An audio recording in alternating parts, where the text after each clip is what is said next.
Welcome back, everyone, to another edition of the Daily Dizzle. The Dizzlemits himself, Tom Donati, bringing the latest entertainment headline news to catch my eye. We're going to run through what we've got for today real quick and then jump right into the real point. So, first off, some TV news. According to the TV Line, Scream is going to be coming to the small screen as MTV is actively trying to develop it into a television show. Fresh off the success of Teen Wolf, they're seeing, hey, what other things that people haven't touched in a while that used to be popular, can we go back and maybe reboot? Now to jump into some movie news. Of course, we all know the Scary Movie franchise is returning with a 5th entry. We know Anna Faris, who was in the first 4, isn't going to be coming back for it, but looks like they've had no problem finding a replacement. As Ashley Tisdale, who's most known from the High School Musical movies, apparently she has scored one of the leading roles in the film, and I'm sure it's going to be terrible. And 2 of my favorite bits of news to come out in the last couple months. First is more of a rumor, but 20th Century Fox has apparently registered the title Days of Future Past with the MPAA, according to Ain't It Cool News.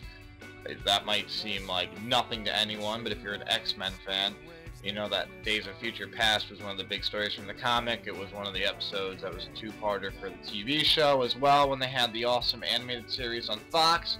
So you might have your first clue as to what to expect from the X-Men First Class sequel, and holy shit, anyone who might have disagreed with them rebooting it in the way that they did, going into a good story like this that it resonates across the generations, my little kid self is now more excited for this X-Men movie than I have been for any of them, so way to go on that one.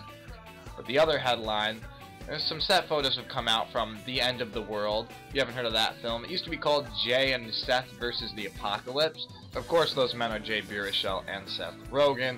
They also had James Franco pop up in the fake trailer, built up a lot of good buzz, actually became a movie, and then we didn't really hear anything about it for a while. And now work has actually started on it, and as expected, a lot of the previous Seth Rogen collaborators have popped up. Set photos show Paul Rudd, Jason Segel, Michael Cera, Jonah Hill on top of it. And then not only that, you have Emma Watson from Harry Potter and Rihanna. So those are some of the latest headlines that we thought were worth repeating. Hopefully you learned something new and hopefully found something enjoyable in there. Hopefully that'll tide you over till we return, because the Daily Dizzle is going to be taking a little bit of a vacation. Starting a second job and barely having enough time to sleep between the 2 jobs means I'm going to have to cut back on some of the extracurricular activities like talking to myself in the camera. I think it's within reasonable expectations that you can expect at least one well put together episode a week of catching up on some bullshit for the next couple weeks as we get back in the swing of things. So since there's not going to be any set schedule, if you haven't already, we're going to plug it one more time. Go ahead and click the subscribe link on your screen. Easiest way to keep up on the Daily Dizzles as they come at you. And since we're not going to have a set schedule for a little bit, that's your best bet on keeping up on us. So that'll do it for now, but hopefully we'll be back before the weekend for a look at the box office with Madagascar 3 opening against Prometheus. If not, we'll definitely be back next week with a recap of the weekend box office. So, for the Daily Dizzle, I'm Tommy Dizzlemits. Thanks for checking us out. Hopefully, we'll see you for the next episode, whenever that may be. See you guys then.